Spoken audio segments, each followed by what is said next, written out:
வாகை தமிழ் நேயர்களுக்கு வணக்கம். இன்று நம்முடைய கலந்துரையாடல் நிகழ்ச்சிக்கு இணைந்திருக்கிறார்கள் எழுத்தாளர் சுபேர் அவர்கள் மற்றும் கவிஞர் ராஜகம்பீரன் அவர்கள். வணக்கம் சார். இன்றைக்கு காதலர் தினம், வேலண்டைன்ஸ் டே. எப்படி டெக்னாலஜி எல்லாம் பரிணாம வளர்ச்சி அடைஞ்சு ஒவ்வொரு காலத்துக்கும் ஒவ்வொரு மாதிரி டெக்னாலஜியை வளர்ற மாதிரி காதல், எமோஷன்ஸ் எல்லாமே ஒவ்வொரு காலகட்டத்துக்கு ஏற்ற மாதிரி மாறிக்கிட்டே இருக்கு. இப்ப அது கூட பரிணாம வளர்ச்சி அடைஞ்சிட்டு இருக்கு. அந்த மாதிரியான விஷயங்கள்ல இப்ப காதலும் இணைஞ்சிருக்கு. சோ இன்றைய காதல் அப்படின்றது வேற விஷயம். நீங்க பார்த்த காதல் பத்தி கொஞ்சம் சொல்லுங்க சார். இல்ல, முதல்ல வேலண்டைன்ஸ் டே அப்படிங்கிறதே ஒரு துக்க நாள். அது காதலிக்கிறவங்களுக்கு இல்லாட்டும் சரி, காதலிக்கிறவர்களாக இருக்காலும் சரி, அதை தாண்டி இந்த நாள் எப்படி வந்துச்சு அப்படின்ற ஒரு பெரிய அதுக்கு ஒரு சுவாரஸ்யமான ஒரு கதை இருக்கு. இரண்டு காதலர்கள் காதலிச்சு வீட்டுக்கு ரெண்டு பேருக்குமே எதிர்ப்பு தெரிவிக்கப்பட்டு ஓடி போய் ஒரு சர்ச்சில் வேலண்டைன்கிற ஒரு ஃபாதர்கிட்ட போய் அடைக்கலம் ஆகிறாங்க. அந்த ஃபாதர் அவங்க ரெண்டு பேருக்கும் திருமணம் பண்ணி வைக்கிறார். அப்போ அந்த மன்னர் என்ன பண்ணுறாரு, நாட்டினுடைய மன்னர் இந்த வேலண்டைன்ற ஃபாதர் தான் இந்த காதல் தொழிலை சேர்த்து வச்சுட்டாங்கிற கோவத்தில் அவரை தலையை துடிச்சுறார். அதனுடைய நினைவாக தான் அந்த February 14 வேலண்டைன்ஸ் டேங்கிறது வருது. இதை ஒரு சோகமான நாளாக இல்லை, ஒரு சின்ன குறுக்கீடு. அதாவது எப்படின்னா, படை வீரர்கள் திருமணம் செய்யக்கூடாதுன்னு அந்த நாட்டினுடைய சட்டம். அதை மீறி இரண்டு பேர் காதல் வசப்பட்டு ஒரு படை வீரர் தன்னுடைய காதலியோடு பாதிரியாரை பார்க்க வர்றாரு. அதற்கு அவர் திருமணம் செய்வதற்கு சட்டத்தை மீறிட்டாருங்கிறதுனால அவருக்கு மரண தண்டனை வழங்கப்படுது. இதுதான் அந்த கதை. அப்ப இது சோக நாளை கொண்டாடணும். காதலுக்காக தியாகம் செஞ்ச ஒரு ஒரு ஃபாதரை கொலை பண்ணியிருக்கக்கூடிய விஷயத்தை எல்லாரும் கருப்பு சட்டை போட்டுக்கிட்டு இன்னைக்கு சோகமா தான் கொண்டாட வேண்டிய சூழ்நிலை இருந்திருக்கணும். ஆனா இன்னைக்கு என்ன ஆகுதுன்னா, காதலை இன்னைக்கு ப்ரப்போஸ் பண்றது, சில காதலை பிரேக்கப் பண்ணுறது, சில காதலை ஆரம்பிக்கிறது இன்னைக்கு அது விமர்சையாக கொண்டாடிட்டு இருக்காங்க. இப்போ காதல் கடந்து வந்த பாதை அப்படின்னு நம்ம எடுத்துக்கிட்டோம்னா, மனிதன் மனிதனை பக்குவப்படுத்தியது காதல் தான். அதில் மாற்றுக்கிறதே. காதல்ங்கிறது ஒரு உச்சபட்ச அன்பின் வெளிப்பாடு தான் காதல். அது மனிதன் ஆடா மாடா விலங்க காடுகளில் ஆடை இல்லாமல் திரிந்தவன் நாகரிகப்படுத்தியது காதல் தான். அதில் மாற்றுக்கிறது கிடையாது. காதல்ங்கிறது ஒரு உயர்ந்த அன்பின் வெளிப்பாடு. அப்போ இவள் எனக்கு, இவன் எனக்கு அப்படிங்கிற அந்த ஒரு பொசிட்டிவ்னஸை கொடுத்தது காதல் தான். அப்படி இருந்த காதல் இன்னைக்கு 2024 என்ன சிக்கி சீரழிந்து போயிருக்குன்னு பார்க்குறப்ப பல பரிணாமங்களை தாண்டியது. சமீப காலத்தில் கொஞ்ச நாளைக்கு முன்னாடி பார்க்குறப்பெல்லாம் காதல் ஜோடிகள் மலையேறும் தற்கொலை, காதல் ஜோடிகள் ரெயின்மண்ட் பாயிண்ட் தற்கொலை என்ற காதல் இருந்து போய் அப்புறம் ஒரு காலகட்டங்களில் நான் காதலித்தால் எங்கிருந்தாலும் வாழ்க அப்படிங்கிற காதல் இருந்தது. காதலிக்காக திருமணம் பண்ணாமல் காதலன் இருந்திருப்பான், காதலி இருந்திருப்பான், அந்த நினைவுகளோட வாழ்ந்துட்டு போய் சொன்ன காதல்களை நான் நிறைய பார்த்துருக்கேன். ஆனால் ஒரு காலகட்டங்கள் தாண்டி என்னன்னா, காதலுடைய வளர்ச்சி அப்படியே வேறு ஒரு திசை நோக்கி காதலுக்கு உண்டான அந்த உணர்வுகள் இருக்கு இல்லையா, அது மக்கி போய் இன்னைக்கு காதலுங்கிற ஒரு வார்த்தையை கொச்சைப்படுத்தக்கூடிய வார்த்தையாக இன்னைக்கு மாற்றி வைத்திருக்கிறார்கள் இன்றைய தலைமுறைங்கிறது பெரிய வருத்தத்துக்குரிய விஷயம், வேதனையான விஷயம். அப்போ காதலை கொண்டாடுவதற்கு ஒரு நாள் மட்டும் கிடையாது, எல்லா நாளும் கொண்டாடலாம். ஒரு நாய் மீது நம்ம வைக்கக்கூடிய காதல், ஒரு பூனை மீது வைக்கக்கூடிய காதல், தாய் மீது வைக்கக்கூடிய காதல், தகப்பன் மீது வைக்கக்கூடிய காதல், ஒரு பூக்களின் மீது வைக்கக்கூடிய காதல், எல்லாமே காதல் தான். ஆனால் இன்னைக்கு காதலுங்கிற அந்த வார்த்தை இருக்கு இல்லையா, அது இன்னைக்கு கொச்சைப்படுத்தப்பட்டு இன்னைக்கு அதை வேற மாதிரி இன்னைக்கு மாற்றி வைக்கப்பட்டிருக்கு. எதனால அப்படி சொல்றீங்க சார்? வளர்ச்சிங்கிற பேர்ல, விஞ்ஞான வளர்ச்சிங்கிற பேர்ல, மேல் நாட்டினுடைய மோகத்தின் காரணமாக இன்னைக்கு மனித உணர்வுகளை தன்னைத்தானே இன்னைக்கு அழித்துட்டு இருக்காங்க. நமக்கு ஒரு பாரம்பரியம், ஒரு பண்பாடு, ஒரு உணர்வுகள் எல்லாம் இருந்துச்சு ஒரு காலத்துல. ஆனா இன்னைக்கு என்ன, மேலை நாட்டு உணவை சாப்பிட்றோம், பீஸா சாப்பிட்றோம், பர்கர் சாப்பிட்றோம், ஃபாஸ்ட் ஃபுட் சாப்பிடணும், அந்த மாதிரி வாழணும்னு நினைச்சு தன் உணர்வுகளை இன்னைக்கு சேர்த்து அழிச்சிட்டு இருக்காங்க இன்னைக்கு கூடிய தலைமுறை. ஒரு தலைமுறை இன்னைக்கு உருவாயிட்டு இருக்கு. அந்த தலைமுறைக்கு எந்த சென்டிமெண்ட்டுமே கிடையாது. இன்றைய நாளே வாழணும், மெமரிஸை கலெக்ட் பண்ணணும் அப்படின்ற ஒரே ஒரு தாட்டை மட்டும் வச்சிருக்காங்க. இந்த மெமரிஸை கலெக்ட் பண்ணிக்கிறோம், ஞாபகங்களை சேர்த்து வைக்கிறோம் அப்படிங்கிறாங்க. ஞாபகத்தை சேர்த்து வைக்கிறது மாதிரியான கொடுமை உலகத்தில் எதுவும் இல்லைங்கிறது அவங்க பின்னாடி தெரியும். ஞாபகத்தை நீங்க பூக்களா சேர்த்துட்டீங்கன்னா பிரச்சனை இல்லை. அந்த ஞாபகத்தை முட்களோடு சேர்த்துட்டீங்கன்னா அது வாழ்க்கை முழுவதும் ரணமாக கொண்டு விட்டுரும். அப்படிங்கும் போது இன்னைக்கு ஒரு தெரியாத விஷயமா, புரியாத விஷயமா அந்த காதலை இன்னைக்கு ஜஸ்ட் லைக் தட் அப்படிங்கிறது, பிடிச்சா நம்பர் கொடு, பிடிக்கலையா பிளாக் பண்ணிக்க அப்படிங்கிற காதல் இன்னைக்கு வந்துருச்சு. அப்போ காதலுக்காக தியாகங்கள் செய்தவர்கள், காதலியினுடைய நினைவாக வாழ்ந்தவர்கள், காதலுடைய நினைவாக வாழ்ந்தவர்கள், அந்த மாதிரியான காதல் நிறைய இருந்து நம்ம மண்ணில். இன்னைக்கு காதலுக்காக கொலை செய்யக்கூடிய விஷயம் வந்துருச்சு. காதலி பிடிக்கலன்னா காதலன் கொலை பண்ணிடுறான், காதலி பிடிக்கலன்னா காதலன் கொலை பண்ணிடுறான், கணவன் பிடிக்கலாம் மனைவியை கொலை பண்ணிடுறான். அப்போ இன்னைக்கு காதல்ங்கிற ஒரு விஷயமே இன்னைக்கு உக்கிரமா போய் வேற ஒரு பரிணாமத்துல போயிருச்சு. அது உங்களுடைய தலைமைகள் இன்னைக்கு வந்த பிறகு காதலுக்கு இன்னைக்கு பல பெயர்கள் சொல்றாங்க. பெஸ்டிங்கிறாங்க, boy bestie, girl bestie, long side, என்னென்னமோ பேர்கள்ல இன்னைக்கு காதலை ஒரு கொத்துக்கறி போட்டு வச்சிருக்காங்கிறது மிகப்பெரிய ஒரு வேதனையான விஷயமா இருக்கு. ஓகே சார், உங்களுடைய இல்லை, அதாவது இதை நான் வந்து மறுக்கிறேன். அதாவது என்னன்னா, அன்பு என்பது எல்லா காலத்திலையுமே அவன் மேன்மையான மனிதனாக இருந்தால் அவனுடைய அன்பு மேன்மையானதாக இருக்கும். அவன் ஒரு சுயநலம் பிடித்தவனாக வந்து ஒரு யூஸ் அண்ட் த்ரோவா வாழ்க்கையை பயன்படுத்தி கொள்கிறவனாக இருந்தால் அதே தன்மை கொண்டதாக அந்த உறவு இருக்கும். அப்போ மனிதனுடைய கேரக்டர் தான் அதுக்கு அடிப்படையே தவிர இது காதலோட பிரச்சனை கிடையாது. இந்த காலத்தில் மாறிடுச்சு, அந்த காலத்தில் அப்படி இல்லை அப்படிங்கிறதல்ல. அந்த காலகட்டத்தில் காதலை வெளிப்படுத்துவதற்கு ஒரு தடை இருந்தது. பெண்கள் வந்து பொதுவெளிக்கு வருவது கிடையாது, பேசுவது கிடையாது, யாரோடையும் வந்து கான்டாக்ட் பண்ண முடியாது.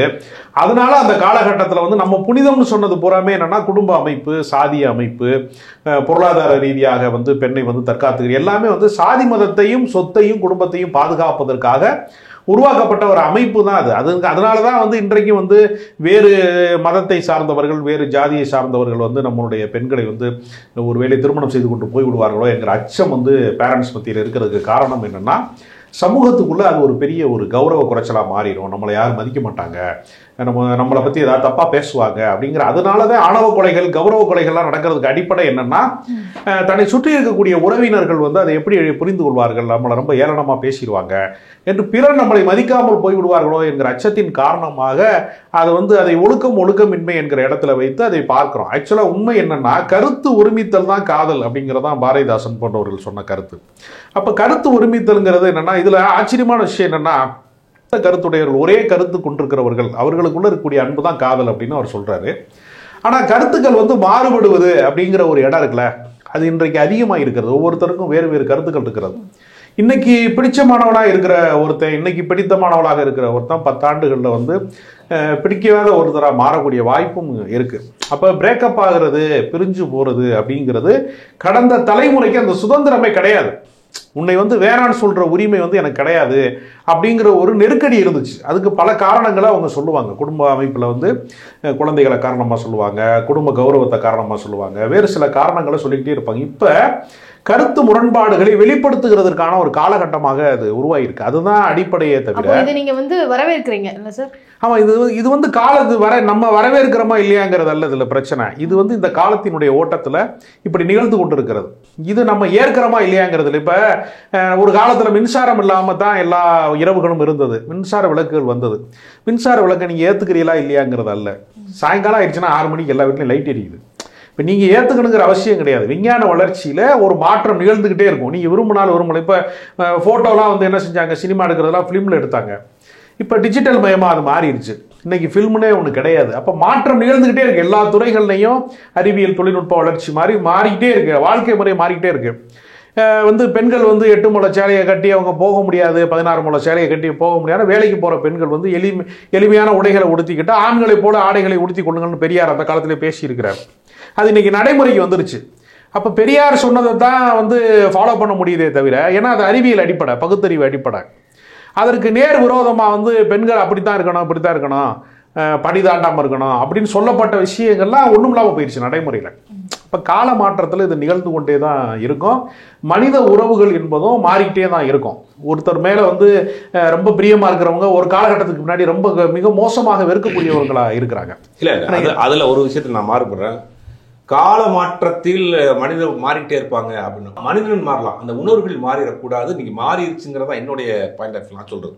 உணர்வுகள் இன்னைக்கு மாறி போச்சு. அந்த நினைவுகளோடய வாழ்ந்த ஆட்கள்லாம் இன்னைக்கு இல்லை. அதுக்கு அவசியம் இல்லைங்க. அன்னைக்கு வந்து என்னன்னா, அந்த நினைவுகளோட வாழ வேண்டிய கட்டாயம்னா வேற ஆப்ஷன் இல்லை. ஆப்ஷன் இல்லாம இப்ப எப்படின்னா, எல்லாருக்குமே வந்து ஆண் பெண் வந்து நட்பா இருக்கக்கூடிய வாய்ப்பு இருக்கு, காதலா இருக்கக்கூடிய வாய்ப்பு இருக்கு, தேவைப்படுகிறவர்களை தேர்வு செய்யக்கூடிய வாய்ப்பு இருக்கு, நிராகரிக்கக்கூடிய வாய்ப்பு இருக்கு. இன்னைக்கு காலையில நம்ம பேசிட்டு இருக்க இந்த நாளினுடைய காலையில ஒருத்தன் வந்து பிப்ரவரி 14க்கு நான் காதலை சொல்ல போறேன்னு ஒரு பெண்கிட்ட சொல்ல போறேன். அவன் மறுக்கிறா, முகத்துல ஆசிட் வீசிட்டான். இன்னைக்கு காலையில் அது பரபரப்பு செய்தியாக ஓடிட்டு இருந்துச்சு எல்லா தொலைக்காட்சிகளை. அப்போ வந்து என்னுடைய கருத்தை நீ ஏற்காமல் இருப்பது அப்படிங்கிறது இருக்கக்கூடாது அப்படிங்கிற ஒரு ஆணாதிக்க சிந்தனை இருக்கு. அந்த வன்முறை இப்போ அதிகரிச்சிருக்குல்ல. இப்போ வந்து இல்ல அந்த வன்முறைக்கு இப்பொழுதுதான் வந்து வெளிச்சம் கிடைச்சிருக்கு. இது மாதிரி இப்போ முன்னாடி வன்முறை நடந்துச்சுன்னா இப்போ என்ன செய்வாங்கன்னா, ஒரு ஆணவ கொலை நடக்குதுன்னா அவங்களே என்ன செய்வாங்கன்னா, கிராமத்துல கொலை பண்ணிட்டு அவங்களே அடக்கம் பண்ணி லோக்கல் போலீஸ் ஸ்டேஷனுக்குள்ள அட்ஜஸ்ட்மெண்ட் ஆகி முடிச்சிருவாங்க. அந்த நியூஸ் ஆகுது, அவ்வளவுதான். உடனே இன்னைக்கு அதிகமாக அந்த வன்முறை சொல்றேன். ஆணவ கொலைங்கிற சம்பவத்துக்கு நான் சொல்ல வரல. இன்னைக்கு ஒரு பையனோ ஒரு பொண்ணோ பிடிக்காத பட்சத்தில் அவனை ஃபோர்ஸ் பண்ணக்கூடிய இடத்துக்கு தள்ளப்பட்டிருக்காங்க இல்லையா, அது இன்னைக்கு ஒரு ஆபத்தான விஷயமா இருக்கு. இப்பொழுதுதான் நிகழுதுங்கிறதெல்லாம் கிடையாதுங்க. நீங்க இல்ல பழைய காலத்துல 13 வயசு பொண்ணுக்கு வந்து 35 வயசு ஆள கல்யாணம் பண்ணி வைப்பாங்க. மறுக்கிறதுக்கு அவங்களுக்கு திருமண உறவு சொல்ல உரிமையே கிடையாது. இன்னைக்கு வந்து ப்ரொபோசலே வந்து ரொம்ப ஹாஸ் ஆகி போச்சுன்றேன். அன்னைக்கு வந்து ஒரு ஒரு டைரியில ஒரு ரொத்த ரோஜா வச்சுட்டு தெரியுமா இப்ப என்ன வெடிகுண்டு வீசுறாங்களா? ஆமா ஆமா, இன்னைக்கு எல்லா காலத்துலயும் நடந்துச்சு. இன்னைக்கு தாங்க ரோஜா அதிகமா வந்துருக்கு. தாம்பரத்துல என்ன நடந்துச்சு? தாம்பரத்துல நடந்துச்சு, ஒரு பையன் வந்து ஃபோர்ஸ் பண்றான், ஃபாலோ பண்றான், முடியலன்னு அந்த பொண்ணு சொல்றா, அந்த பொண்ணை வந்து ரயில தள்ளி விடுறான்.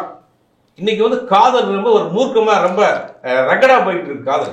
இல்ல இது என்னுடைய, நான் இந்த கருத்தை மறுக்கிறேன். இப்போ இந்த சமயத்துல நான் இருக்கிறேன், இந்த ஜெனரேஷன்லயே இருக்கிறேன் அப்படின்றதுனால என்னோட கருத்து அப்படின்னு பாத்தீங்கன்னா, நான் நீங்க சொன்னதை வச்சு எனக்கு ஒரு விஷயம் தோணுச்சு அப்படின்னா, பல காதல் வந்து கல்லறையில தான் இருக்கு அப்படின்னு தான் நான் நினைக்கிறேன். ஏன்னா நிறைய ஆணவ கொலைகள்லாம் நடந்து பல பேர் வேலண்டைன்ஸ் டேவே இது ஒரு தவறான கருத்து. விதிவிலக்காக, அதாவது பல கோடி பேர் இருக்கிற நாட்டுல ஒரு சில வன்முறைகள் நிகழ்வு, அந்த வன்முறையை செய்தியாக்குறதுனால அப்படி நடக்குதுன்னு சொல்ற. அதுக்காக எல்லாருமே காலையில எந்திரிச்சு கல்லறைக்கு போயிட்டு தான் வந்து காதல். கல்லறைகள்ல இருக்கக்கூடிய காதலும் இருக்கு, அதுக்கும் ஆணவ கொலைகள் நடந்திருக்கு அப்படின்றத நான் பதிவு பண்றேன். அதுல கல்லறையில இருக்கு அப்படின்றது நான் எதை சொல்றேன்னா, ஆணவ கொலைகள் நடந்ததுனால பல காதல்கள் வந்து வெட்டி விடப்பட்டது அந்த காலத்துல நடந்தது, இப்பவும் நடந்துட்டு இருக்கு. அது அந்த விஷயம் வந்து இருந்துட்டே இருக்கு. ஆனா இப்போ சில பேர் வேலண்டைன்ஸ் டே கொண்டாடுறாங்க அவங்களோட ஃபேமிலி ரெஸ்ட்ரிக்ஷன்ஸ் மூலமா. இப்ப எங்க அப்பா அம்மா வந்து இந்த சாதிக்குள்ளே கல்யாணம் பண்ணுவாங்க, இந்த சாதிக்குள்ளேயே நான் காதலிக்கிறேன், அப்படி அதையும் ஒரு வேலண்டைனா கொண்டாடுறாங்க. அப்படி எல்லாம் இருக்கு. ஆனா நீங்க சொல்றது வந்து எப்படி, எந்த வகையில நான் முதல் காதல் அப்படிங்கிற ஒரு விஷயம் இருக்கு இல்லையா, அது வந்து அந்த உடல் வந்து மண்ணோடு மக்கி போகிற வரை அந்த நினைவுகள் அவன்கிட்ட இருக்கும். எவ்வளவு பெரிய, நான் வன்மையா கண்டிக்கிறேன். இல்ல வார்த்தையை நான் வன்மையா கண்டிக்கிறேன். ஏன்னு கேளுங்க, ஒரு செடி ஒரு முறை தான் பூக்கும்ங்கிறது மாதிரி இது ஒரு தகவல். அடுத்தடுத்து செடி முளைக்கும், அடுத்தடுத்து செடி பூக்கும், காயெல்லாம் வரும். ஆனா முதலில் நட்டு வைத்த செடி இருக்கு இல்லையா, அதனுடைய ஆழம் வந்து நம்ம வீரியமா இருக்கும். ஒரு இடத்துல நம்ம செடி நட்டு வைக்கிறோம், அதை பேர் பிடுங்குறோம், அதுக்கு மேல வைக்கிறோம், ஒரு கலரில் ஒருத்தர் தோண்டி புதைக்கிறோம், அதுக்கு பேர் ஒருத்தர் வந்து புதைக்கிறோம், ரெண்டாவது விஷயம். ஆனா முதலில் நட்டு வைத்த ஒரு இடம் இருக்கு இல்லையா, அது கொஞ்சம் ஆழமாக அந்த காயம் இருக்கும். அது எவ்வளவு பெரிய கொடூரமானவனாக இருந்தாலும் முதல் அனுபவம், முதலில் நம்ம செருப்பு போட்டது, முதலில் சட்டை போட்டது, முதலில் வாங்கிய சம்பளம் அப்படிங்கிற முதல்ங்கிற ஒரு விஷயம் இருக்குல்ல, அது முதல் காதலுக்கு ரொம்ப இம்பார்ட்டன்ட். அது வந்து கடைசியினுடைய வாழ்க்கையினுடைய கடைசி நிமிடம் வரை அந்த நினைவுகள் ஒரு ஓரத்துல ஒரு ட்ராக் ஓடிட்டே தான் இருக்கும். அது எவ்வளவு பெரிய கொடூரமானவனாக இருந்தாலும் சரி. ஆனா இன்னைக்கு இவர் சொன்ன மாதிரி அடுத்தடுத்த ஆப்ஷன்ஸ் இன்னைக்கு இருக்கு. கடைசி காதலி கிடையாது, இன்னொரு காதலி இருக்காங்கிற மாதிரி நீங்க பேச ஆரம்பிச்சிட்டாங்க. உலகத்தின் கடைசி பண்ணியா நீ பார்த்த அப்படிங்கிற ஒரு விஷயம் சொல்லுவாங்க இல்லையா, அது மாதிரி இன்னைக்கு காதல் வந்து ஆப்ஷன்ஸ் அதிகமாயிருச்சு. இது இல்லைன்னா ஒன்னொன்னு மறக்கிறதுக்கு வேற வழிகள் இருக்கு அப்படிங்கிற ஆப்ஷன்ஸ் இன்னைக்கு அதிகமாயிருச்சு. அதோட சேர்ந்து சில உணர்வுகளும் மங்கி போயிட்டு இருக்குங்கிறது தான் என்னுடைய வாதம். இப்போ பெரியார் சொன்ன மாதிரி சார், இந்த மாதிரியான ரூல்ஸ் அண்ட் ரெகுலேஷன்ஸ் இப்படிதான் இருக்கணும், இதுதான் கட்டமைப்பு, இந்த கட்டமைப்பு எல்லாம் யார் உருவாக்குறா, கட்டமைப்புக்குள்ளதான் இருக்கா அப்படின்றதுல ஒண்ணு இருக்கு, கல்ச்சருக்குள்ளதான் இருக்கணும் அப்படின்னு இந்த கல்ச்சர் முதல்ல என்ன பண்ணுச்சு அப்படின்றதுல ஒண்ணு இருக்கு. ஸோ அவர் சொன்னபடி பார்த்தீங்கன்னா ஃபியூச்சரிஸ்டிக்கா யோசிச்சு தான் அந்த விஷயங்களே சொல்லியிருக்கிறாரு அப்படின்ற அடிப்படையில் பார்க்கும்போது இவங்க ஒருத்தனுக்கு ஒருத்தி தான், இல்லைன்னா இவங்களுக்கு அப்புறம் வந்து அடுத்த பார்க்கவே கூடாது முதல் காதல் அப்படின்னு நினைக்கும். அப்படி பார்த்தோம்னா அடுத்தது லைஃப் மூவ் ஆன் ஆகாது அப்படின்றது ஒண்ணு இல்லை. இன்னைக்கு சூழ்நிலைகள் மாறிடுச்சு, தன்னை மாத்திக்கிற முயற்சி பண்றாங்க, மாத்திக்கிறதுக்கு உண்டான சூழ்நிலைகள் நிறைய இருக்கு இன்னைக்கு. ஆனா என்னதான் இருந்தாலும் முதல்ங்கிற ஒரு விஷயம் இருக்கு இல்லையா, முதலில் வர இந்த மீசை, முதலில் வாங்கிய சம்பளம், முதலில் அம்மா கொடுத்த முத்தம், இருக்க வேண்டிய அவசியம் இல்ல, கடந்து போலாம். வாழ்க்கைங்கிறது ரொம்ப ஷார்ட்டான டைம். அடுத்தடுத்த வாழ்க்கையை நம்ம தேர்ந்தெடுத்துட்டு இருக்க வேண்டியதுதான். ஆனா அந்த முதல்ங்கிற விஷயம் ஒரு முக்கியமான விஷயம் அப்படிங்கறத சொல்ல வர்றேன். இந்த கருத்துல என்னன்னா, இது ஒரு கற்பிதம். ஆக்சுவலா எப்படின்னா, வாழ்க்கையில எல்லாத்துக்குமே வந்து முதல் அனுபவங்கிறது ஒரு ஃபீலா இருக்குங்கிறதுலாம் ஒரு சென்டிமெண்டா சொல்றதுதான். ப்ராக்டிக்கலா என்னன்னா, நீங்க முதல் மாசம் சம்பளம் வாங்கும் போது 500 ரூபா வாங்குறீங்கன்னு வச்சுங்க, மாச சம்பளம், அல்லது 5000 ரூபா வாங்குறீங்கன்னு வச்சுங்க, பின்னாடி நீங்க 50,000 ரூபா சம்பாதிக்கிறீங்க அல்லது வந்து ஒரு 5 கோடி ரூபா சம்பாதிக்கிறீங்கன்னா உங்க நினைவுல நிழலாடக்கூடியது வந்து அந்த முதல் சம்பளம் தான் அப்படின்னு சொல்றதெல்லாம் நடைமுறையில கிடையாது. நடைமுறையில வாழ்க்கை முறை மாறிடும். இல்ல தொடர்ந்து இருந்துகிட்டே இருக்காது, ஆனா அது ஓரத்தில் இருக்கும் அப்படிங்கறத. இல்ல அது எப்படின்னா, அதாவது எப்படின்னா, இது எதுக்காக சொல்றதுன்னா, வேற யாரையும் காதலிச்சிடக்கூடாதுங்கிறதுக்காகத்தான் அது சொல்லப்பட்டது. ஆக்சுவலா முதல் காதல் அதெல்லாம் எதுக்குன்னா, நம்ம இன்னைக்கு வேற இன்னொரு வாழ்க்கை அமைந்து விடக்கூடாது. இதனுடைய நோக்கம் என்னன்னா, இப்ப என்ன செய்வான், அந்த காலத்துல குழந்தைகள் திருமணம் ஏன் நடத்தி வச்சாங்கன்னா, வயசுக்கு வந்து பருவமடைந்த பெண்ணாருக்கு பின்பு அவளுக்கு காதல்னா என்ன, காமம்னா என்னன்னு புரிந்ததற்கு பின்பு வருகிற தேர்வுக்குள்ள அவ போய் சிக்கிடக்கூடாதுங்கிறதுக்காகத்தான் முதல்ல குழந்தை பருவத்திலே வந்து அவனுக்கு வந்து கடமை அப்படின்னு சொன்னதே வந்து சாதியை காப்பாத்துறதுக்காக தான். சரி, இன்னைக்கு நம்மளா பேசிட்டு இருக்கோம். இன்றைய காதல் நம்ம இன்றைய காதல் இல்லைங்க, எல்லா காலத்திலயுமே ஒரே விஷயம் தாங்க. இன்றைய காதலை பத்தி நம்ம கேட்போம். இன்னைக்கு எப்படி காதல் எத்தனை டைமென்ஷன் இருக்கு, அதை மாதிரி சொல்லுவோம். சார் இப்போ வந்து கேஷுவல் ரிலேஷன்ஷிப்ஸ் கேஷுவல் ரிலேஷன்ஷிப்னா என்னது? கேஷுவல் ரிலேஷன்ஷிப்ஸ்னா வந்து இந்த மாதிரி எமோஷனலா கனெக்ட் ஆயிருப்பாங்க, பட் ஆனா ஒரு அட்டாச்மெண்ட் அப்படின்றது ஒரு கமிட்மெண்ட் குள்ள வந்து போயிருக்க மாட்டாங்க. அது வந்து அவங்களுக்கு வேணும் அப்படின்னா முரண்பட்டுக்கலாம். இப்போ டிவோர்ஸ் அப்படின்ற ஒரு பெரிய ஸ்டெப் எல்லாம் இருங்க. இப்ப ஏன் வந்து அவங்க கமிட் ஆக முடியலன்னா அவங்க தனிப்பட்ட அன்பு இருக்கும், அதை வாழ்க்கையா மாத்திக்கிற முடியாத ஒரு நிர்பந்தம் அவங்களுக்கு இருக்கும். அதுக்கு குடும்ப சூழலோ அவங்களுடைய வேலை வாய்ப்பு இல்லாம ஏதோ ஒரு காரணம் இருக்கும். அப்ப இது ஒரு சமூக சிக்கல் தான். இதை கேரக்டருக்குள்ள கொண்டே கனெக்ட் பண்ணக்கூடாது. அதான் நான் சொல்ல வரேன். அடுத்து நெக்ஸ்ட் சார் ஹூக்கப்ஸ் அப்படின்ற மாதிரி எல்லாம் இருக்கு. ஹூக்கப்ஸ்ன்றத வந்து பொறுத்த வரைக்கும் பிசிக்கலா இன்டிமென்சியா இருந்துக்கலாம். அதுல வந்து ஒவ்வொருத்தரை வந்து அவங்க ஃப்ரெண்ட்ஸா இருக்கலாம், இல்ல ரிலேஷன்ஷிப்ஸ்லயும் இருக்கலாம். ஆனா வந்து அது பெருசா லாங் டர்மா எடுத்துட்டு போக மாட்டாங்க. ஷார்ட் டைம் அக்ரிமெண்ட் அந்த மாதிரி. ஆமா, அந்த மாதிரி. அடுத்து சார் அப்போ அந்த காலத்துல அதெல்லாம் வெளில தெரியல, இப்போ தெரியுது. அதுக்கு ஒரு நேம் வச்சு அதை வெளியில சொல்றதுக்கான அடுத்தது வந்து இப்போ ரொமான்டிக் ரிலேஷன்ஷிப்ஸ். அதுவே வந்து அது இப்போ நார்மலா எல்லாரும் இருக்கக்கூடிய காதல் கமிட்மெண்டோட அடுத்த இடத்துக்கு எடுத்துட்டு போற மாதிரியான காதலும் இந்த தலைமுறையில இருக்கு அப்படின்றதுதான். இந்த காதல் எல்லாமே வேலண்டைன்ஸ் டேல வராது. வேலண்டைன்ஸ் டேல வேலண்டைன்ஸ் டேல வர்றது வந்து அது அவங்க எடுத்துக்கிறதா சார்? அவங்க கொண்டாடுறாங்க. இதுக்கு என்ன ரூல்ஸா போட முடியும்? இல்ல இந்த சட்டத்திட்டத்துக்கு உட்பட்டதெல்லாம் கம்பெனி டேர்ம்ஸ் அண்ட் கண்டிஷன் கையெழுத்து போட்டா பண்றாங்க. இதெல்லாம் அவங்களுடைய விருப்பங்க. இந்த காதலும் வேலண்டைன்ஸ் டே கொண்டாடுவாங்களா? இந்த காதல் கண்டிப்பா சார். வேலண்டைன்ஸ் டே நீங்க சொல்றது இருக்குனா எமோஷனல்ல வந்து சொல்லலாம். ஹேப்பி வேலண்டைன்ஸ் டே கூட அவங்ககிட்ட கூட சொல்லலாம். அதனால வேலண்டைன்ஸ் டேன்றது அன்பை பரிமாறுறது. நான் யார்ட்டனா அது சொல்லலாம்ன்றத வேலண்டைன்ஸ் டே. ஒரு ஜெனரலான क्वेश्चन. இப்ப வேலண்டைன்ஸ் டே கொண்டாடுறது அதிகரிச்சிருக்கா குறைஞ்சிருக்கா? சார் அதிகரிச்சிருக்கு. நிறைய விஷயங்கள் அத கொண்டாட்டமாவே இல்ல இது அப்படி கிடையாது. உணர்வுகள் எல்லா காலத்திலயுமே காதல் இல்லைன்னா மனித குலம் என்னைக்கோ முடிஞ்சு போயிருக்கும். அடுத்தடுத்த தலைமுறைகள் உருவாகி இருக்காது. எல்லா காலத்திலயும் ஒண்ணுதான். இப்போ ஒரு தேதியை வச்சுக்கிட்டு இந்த நாளை கொண்டாடணும், பிப்ரவரி 14 கொண்டாடணும் நம்மளா சொல்லிக்கிறோம், அவ்வளவுதானே தவிர. சரி, இப்போ நீங்க சொல்லியிருந்தீங்க அது வந்து ஒரு துக்க நாள் அப்படின்ற மாதிரி சொல்லியிருந்தீங்க. இப்போ ஒரு விஷயத்த வந்து ஒரு நாள் நீ பண்ண கூடாது அப்படின்னு சொன்னா நான் அங்கதான் அதை தான் பண்ணுவேன், அந்த இடத்த நான் கொண்டாடுறேன். நீ காதலை மறுத்து தானே என்ன கொள்ளுன, அப்போ அந்த காதலே செலிப்ரேட் பண்றோம் அப்படின்ற மாதிரி கூட அந்த ஒரு நாள் உலகம் முழுக்கவே அதுதானே. நீங்க வந்து பல பேர் வந்து தியாகிகளுடைய நினைவு தினம்னு சொல்றதுலாம் அவங்க மரணித்த நாள் தானே.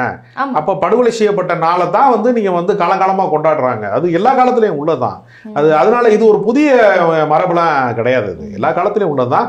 இன்னொரு விஷயம் என்னன்னா, பெண் உடலை வந்து புனிதப்படுத்துவது, பெண் உடலை வந்து கொண்டாடுவதுன்னு ஒரு வகையும் புனிதப்படுத்துவதுன்னு ஒரு வகை. இது எல்லாமே எதுக்குன்னா, பெண் உடலை வந்து ஆண் வந்து தன்னுடைய கட்டுப்பாட்டுக்குள்ள வைத்துக் கொள்வதற்கு ஒரு வாய்ப்பு. அதுக்காக தான் அவங்க என்ன சொல்றதுன்னா, ஏன் பதட்டம் அடைகிறாங்க, வந்து 2 பேர் வந்து லிவிங்ல இருக்கிறாங்க அப்படின்னு சொல்றது ஏன் பதட்டப்படுறாங்க அப்படின்னா, அதுக்கு அடிப்படை காரணமே என்னன்னா வேற ஒன்றும் கிடையாது. பெண் உடல் என்பது நம்ம குடும்ப சார்ந்த உறவுகளுக்குள்ள, நம்ம சாதிக்குள்ள, நம்ம மதத்துக்குள்ள, நம்ம எல்லையை தாண்டாம இருந்திருக்க வேண்டிய ஒரு விஷயம்.